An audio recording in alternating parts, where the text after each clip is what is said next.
एक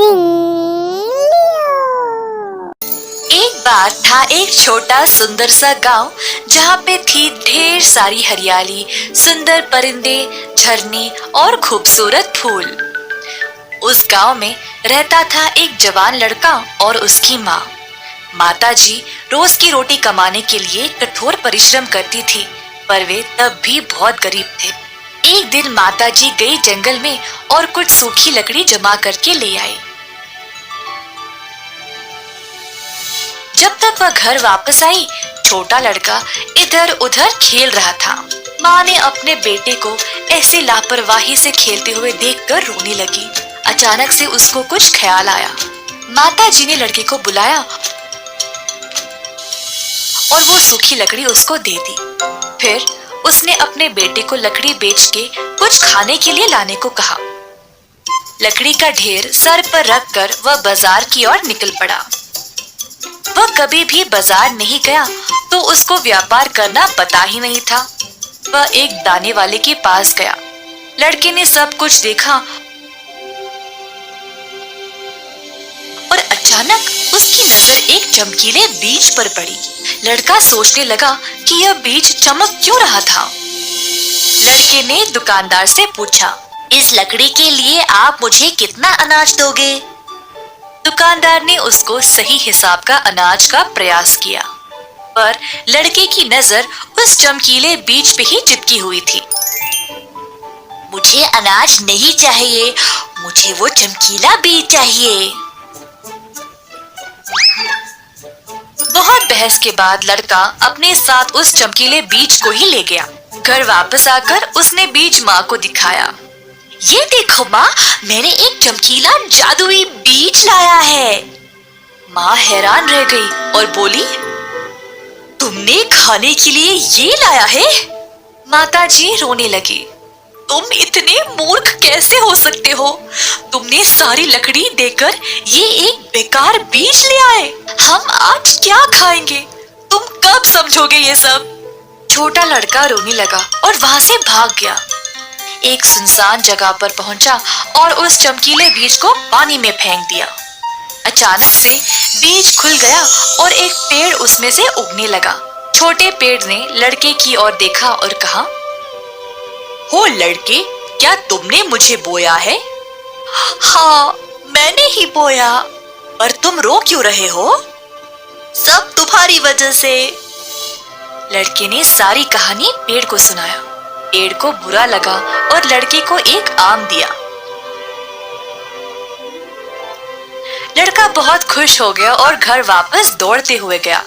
अपनी माँ को आम दिया और फिर दोनों ने उसको बांट के खाया। अगले दिन फिर से लड़का पेड़ के पास गया आम मांगने के लिए। इस बार भी पेड़ ने एक ही आम दिया। लड़का लालची बन गया और आम मांगने लगा। पेड़ ने कहा, बच्चे, मैं एक जादुई पेड़ तो हूँ, पर मुझ पे एक श्राप है। मैं तुम्हें एक आम से ज्यादा नहीं दे सकता। मैं भी तुम्हारी मदद करना चाहता हूँ, पर नहीं कर सकता। फिर से अगले दिन लड़का पेड़ के पास गया और मांगने के लिए, परंतु पेड़ ने वही जवाब दिया। लड़के ने पूछा, क्या आपके पास और कोई जादुई शक्ति है? नहीं, पर मैं एक काम कर सकता हूँ। मेरे पास कुछ लकड़ी है जो मैं तुम्हें दे सकता हूँ। तुम लकड़ी का इस्तेमाल करके एक अच्छा घर बना सकते हो, पर एक शर्त पर। मेरे लकड़ी देने के बाद तुम मुझसे एक भी डाली नहीं काट सकते और काटने की सोच भी नहीं सकते, एक भी नहीं। अगर तुम ऐसा करोगे तो तुम्हें बहुत महंगा पड़ेगा और फिर मैं तुम्हें उससे नहीं बचा पाऊंगा। मुझसे वादा करो कि तुम ऐसा कभी नहीं करोगे। लड़के ने पेड़ को वचन दिया और खुशी से लकड़ी अपने घर ले गया माँ को दिखाने। माँ, मैं एक घर बना सकता हूँ हमारे लिए, बोला लड़का उत्साहित होकर। कई हफ्ते बीत गए और लड़के ने एक अच्छा सा छोटा सा मकान बनाया। लड़के को खुद पर बहुत गर्व था और अचानक से वह लालची बन गया। क्यों ना इस घर को और बड़ा बनाया जाए, फिर कल को इस मकान की कीमत बहुत होगी। मुझे केवल और लकड़ी की जरूरत है। पर मेरे पास तो पैसे है ही नहीं खरीदने के लिए। लड़के ने उस जादुई पेड़ के बारे में सोचा और ये निर्णय लिया कि वह उसी पेड़ को काटकर और लकड़ी जमा करेगा। उस दिन वह धीरे से एक कुल्हाड़ी लेकर पेड़ के पास गया। पेड़ ने लड़के को देखा और कहा, तुम इधर वापस क्यों आए? तुम अपना वचन तोड़ने वाले हो? जी हाँ, मेरे पास अब बड़ी योजनाएं हैं और मैं कोई बेकार श्राप से नहीं डरता। मुझे क्या होगा? मैंने तो कुछ गलत किया ही नहीं। तुम मुसीबत में पड़ चुके हो। तुम्हें याद है मैंने बोला कि तुम मेरी डालियों को काटने का सोच भी नहीं सकते, पर अब देखो तुम्हें बहुत झेलना पड़ेगा। लड़का हंसने लगा और अचानक से उसके शरीर को कुछ होने लगा। उसके पैर जड़ों में बदलने लगे जो जमीन में घुस गए और उसके हाथ लंबे डालियों में बदल गए जिनमें से पत्ते उगने लगे। लड़का जोर से चिल्लाने लगा और अंत में वह उधर खड़ा रहा एक बड़े से पेड़ के रूप में।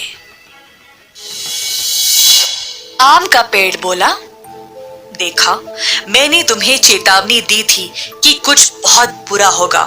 अब असल में तुमने मेरा श्राप ले लिया है अपनी लालच की वजह से। अब मैं मुक्त हो गया हूँ इस पेड़ के रूप से। आम का पेड़ वापस आदमी में बदल गया और खुशी से वहां से चला गया। लालची लड़के को अपनी लालच की सजा भुगतनी पड़ी। इस कहानी से हम ये सीखते हैं कि लालची विचारों को अपने दिमाग से दूर रखें क्योंकि वे किसी काम के नहीं हैं। रामेश्वरम नामक एक गांव में बालू नामक एक लड़का रहता था। बालू बचपन से ही अनाथ था। वह मंदिर में रहता था क्योंकि उसको कोई घर नहीं था। लोगों की मदद करके वह बदले में उनसे खाना पीना मांगता था। अब क्योंकि बालू का अपना परिवार नहीं था, वह गांव के हर किसी को अपना ही मानता था, परंतु गांव में कोई भी उसकी परवाह नहीं करता। बालू को बहुत बुरा लगता था। कभी कभी उसको बहुत सारा काम करने के बाद भी ठीक से खाना नहीं मिलता। बालू हमेशा बड़े बड़े सपने देखा करता था।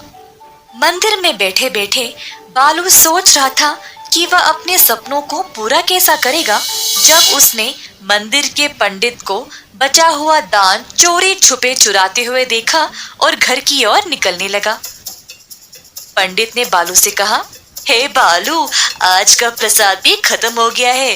तुम इसी का इंतजार कर रहे थे ना? पर नहीं है तो पानी पी लो और सो जाओ, और हाँ, मंदिर पे नजर रखना। पंडित जी, क्या आपकी कोई इच्छाएं हैं? ऐसा क्यों पूछ रहे हो? तुम मेरी इच्छा पूरी करोगे क्या? जब आपकी कोई इच्छाएं है तो आप किसको पूछते हो? देवी माँ के अलावा और कौन है? तो जो मांगे वो पूरा कर देती है क्या? जब तक देवी माँ सामने प्रकट नहीं हो जाती तब तक तुम दिल से प्रार्थना करते रहना, फिर वो तुम्हारी इच्छाएं पूरी करेगी। चलो, मुझे अब देर हो रही है, मुझे जाना है। ऐसा कहकर पंडित चला गया। बालू खड़ा हुआ और देवी माँ की मूर्ति के पास गया। अपना पूरा ध्यान लगाकर बालू अपने मन में देवी माँ का जाप करना शुरू किया। इसी तरह हफ्ते बीत गए और बालू प्रार्थना करता ही गया।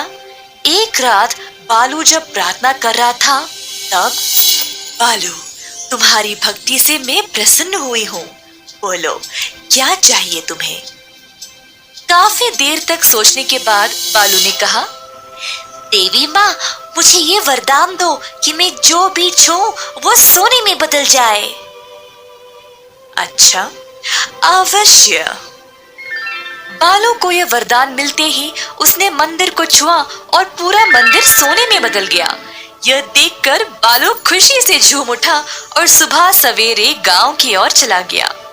बालू गांव के बीचों बीच एक बरगद के पेड़ के पास गया और सबको बुलाया।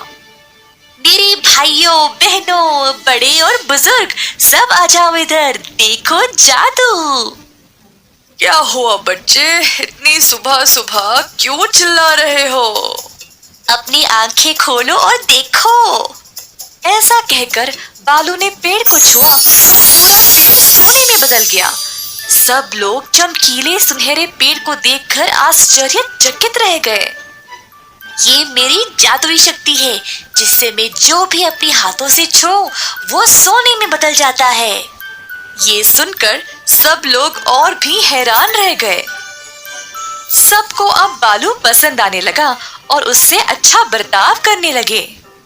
बालू बहुत खुश हो गया और इधर से उधर दौड़ने लगा कुछ और बच्चों के साथ। बालू घर से घर जाने लगा, सब कुछ छूते हुए। एक एक करके सारे घर सोने में बदलने लगे और जल्द पूरा शहर एक सुनहरा शहर बन गया। सब लोग बालू की प्रशंसा करने लगे। सब लोगों ने उसको मजेदार भोजन भी दिया। बालू भी ये सब देखकर उत्सुक हो गया। टोकरी से जब उसने सेब को उठाया तो सेब भी सोने में बदल गया और बालू उसको खा नहीं पाया। ये देखकर बालू दंग रह गया। उसने सोचा कि अगर ऐसा ही रहा तो उसको भूखा मरना पड़ेगा। फिर उसको पानी पीना था, पर पानी के मटके को छूते ही पानी और मटका दोनों सोने में बदल गए। बालू को समझ नहीं आया कि अब वह क्या करे। उसकी शक्ति उसको भूखा और प्यासा रख रही थी। बालू जल्दी एक नदी के पास गया और पानी लेने नदी में हाथ डालते ही पूरी की पूरी नदी सख्त सोने में बदल गई। जल्द गांव के सभी लोगों ने देखा कि कहीं भी पानी ही नहीं है और सब कुछ सोने में बदल गया, तो वो परेशान होकर बालू के पास दौड़ते हुए आए। तुमने ये क्या किया बालू?